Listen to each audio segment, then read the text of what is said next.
નમસ્કાર, હું રાકેશ શિરપરા, પ્રદેશ મહામંત્રી આમ આદમી પાર્ટી ગુજરાત સરકાર જે દર વર્ષની જેમ આજે પણ આ વખતે પણ 3 દિવસનો પ્રવેશોત્સવ મનાવી રહી છે, ત્યારે અમે વાસ્તવિક ચિત્ર ગુજરાતની પ્રજા સમક્ષ મૂકી રહ્યા છીએ.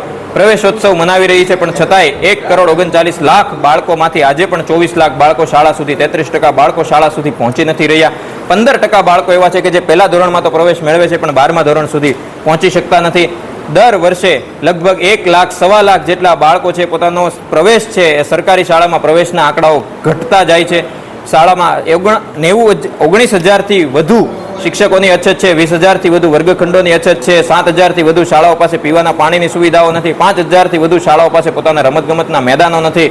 તો આ તમામ વાસ્તવિકતા છે જેને સરકારે સ્વીકારવી જોઈએ. પ્રવેશોત્સવની સાથે સાથે સરકાર આના ઉપર પણ કામ કરે એવી અમારી સરકારને વિનંતી અને ચેતવણી છે.